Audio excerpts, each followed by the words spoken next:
नमस्कार दोस्तों, ये हमारा थर्ड वीडियो है। पार्ट 1 और पार्ट 2 ऑलरेडी मैंने अपने चैनल पे डाल दिया है। हम बाबर के बैटल्स की सीरीज फिलहाल लेके चल रहे हैं। टारगेट हमारा है कि Mughal empire, in fact medieval history में जितने भी बैटल्स हुए हैं उन सबको हम कवर करेंगे। तो फिलहाल हम मुगल एम्पायर से शुरू कर रहे हैं, जिसमें कि फर्स्ट मुगल एम्परर बाबर थे। तो हम बाबर के बैटल्स को लेके चल रहे हैं। ऑलरेडी हमने first battle of Panipat cover कर लिया है और बैटल ऑफ खानवा कवर कर लिया। तो चलिए क्विक रिवीजन कर लेते हैं। फर्स्ट बैटल ऑफ पानीपत किसके साथ हुआ था? इब्राहिम लोदी दिल्ली सल्तनत के लास्ट रूलर, यानी इनफैक्ट लोदी डायनेस्टी के भी लास्ट रूलर और दिल्ली सल्तनत के भी लास्ट रूलर। ठीक है। सेकेंड बैटल जो बाबर ने लड़ा था वो किसके साथ हुआ था? फर्स्ट बैटल ऑफ पानीपत 1526 में हुआ था। सेकेंड बैटल जो हुआ था वो बैटल ऑफ खानवा, ठीक है, एक साल के बाद 1527। वो किसके साथ हुआ था? राजपूत किंग राणा सांगा, ठीक है, जिन्होंने बाबर को इनवाइट किया था एज पर बाबर तुज़्के बाबरी। ठीक है। अब हम पढ़ेंगे थर्ड इंपॉर्टेंट बैटल जो बाबर ने लड़ा था, और वो है बैटल ऑफ चंदेरी। जैसा कि हम हमेशा करते हैं कि जो बैटलफील्ड की लोकेशन है उसको समझने की कोशिश करते हैं। तो चंदेरी कहाँ पे स्थित है? चंदेरी मालवा और बुंदेलखंड के बॉर्डर पे है, मध्य प्रदेश में है ये। ठीक है, मालवा और बुंदेलखंड के बॉर्डर में है। ये पहाड़ों से घिरा हुआ बहुत ही अच्छा एरिया था। ठीक है। अब बाबर के साथ ऐसा क्या हुआ? बाबर क्यों मेदिनी राय पे अटैक करना चाहता था? उसको क्यों चंदेरी का किला चाहिए था? क्या डायरेक्ट उसने बोल दिया मुझे अटैक करना है, या क्या स्टोरी थी, हम समझते हैं। देखिए, बाबर ने पहले एग्रीमेंट करने की बात की थी। किससे? जो राजपूत किंग मेदिनी राय हैं उनसे बाबर ने एग्रीमेंट करने की बात की थी। बाबर ने कहा आप मुझसे शमशाबाद ले लो और मुझे चंदेरी दे दो। ठीक है, आप मुझसे शमशाबाद ले लो, उसके बहुत सारे जो किले थे उसमें से एक उसने मेदिनी राय को ऑफर किया और कहा मुझे चंदेरी दे दो। बट ये राजपूत किंग है, इस तरीके के एग्रीमेंट्स तो करेंगे नहीं, इन्होंने साफ मना कर दिया। एक तो ये कारण होगा जिसकी वजह से ये बैटल हुआ। ठीक है। दूसरा कारण क्या है कि हमने प्रीवियस बैटल में पढ़ा कि मेदिनी राय बहुत बड़े सपोर्टर थे राणा सांगा के। लोग बहुत पुराने फ्रेंड्स कह लो, या एक दूसरे को हर बैटल में सपोर्ट करते थे। तो वैसे ही मेदिनी राय ने बैटल ऑफ खानवा में राणा सांगा को सपोर्ट किया था। तो दूसरा कारण ये। तीसरा, हमने बैटल ऑफ खानवा में ये पढ़ा था कि राणा सांगा की डेथ नहीं हुई है, राणा सांगा घायल हुए हैं और उनके नोबल्स उनको लेके वहां से चले गए। अब बाबर को कहीं से खबर मिली कि राणा सांगा जो है वो फिर से तैयारी कर रहे हैं बाबर पे अटैक करने के लिए। बाबर को पता था कि राणा सांगा अगर अटैक करेंगे तो मेदिनी राय सपोर्ट करेंगे ही। ठीक है। तो उसने सोचा कि ठीक है, फिर मैं मेदिनी राय पे ही अटैक कर देता हूँ, इनको ही हरा देता हूँ, ताकि राणा सांगा जी को कोई सपोर्ट ना मिल सके। क्योंकि कहीं ना कहीं बाबर राजपूत राजाओं से डरा तो था, बट हाँ, किस्मत बाबर के तरफ थी।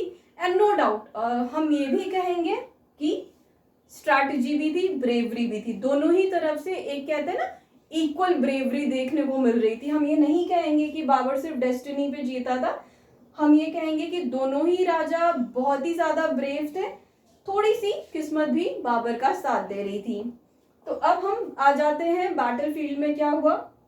बाबर और मेदिनी राय के बीच में बहुत ही फियर्स बैटल हुआ। दोनों के बीच इतना आसान नहीं था बाबर को ये बैटल जीतना, बट अनफॉर्चुनेटली मेदिनी राय इस बैटल में हार गए। ठीक है। और हारने के बाद आपका बैटल ऑफ चंदेरी खत्म होता है। इसके साथ एक स्टोरी भी है। ठीक है।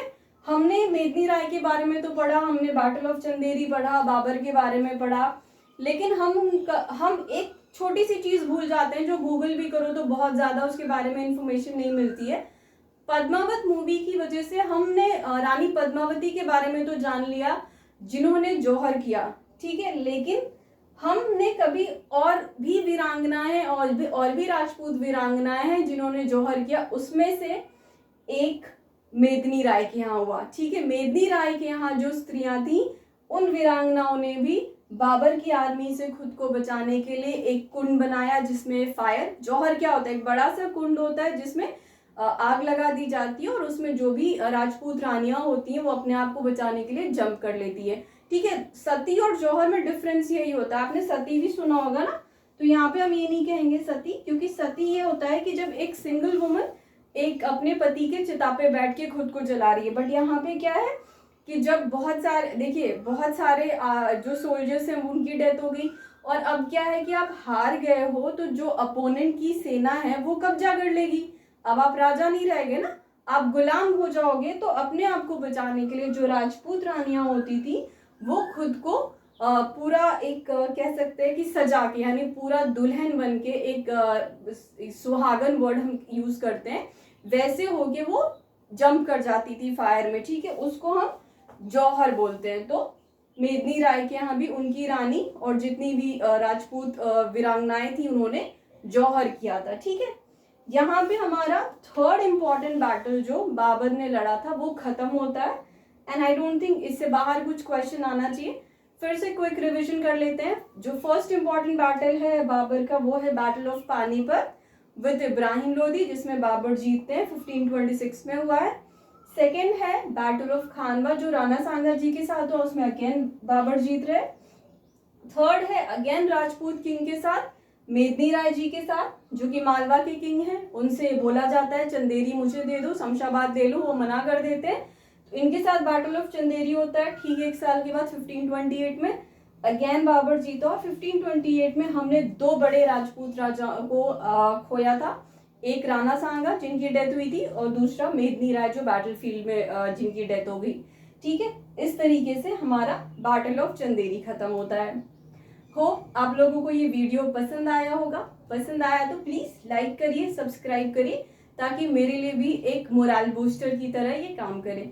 Thank you so much.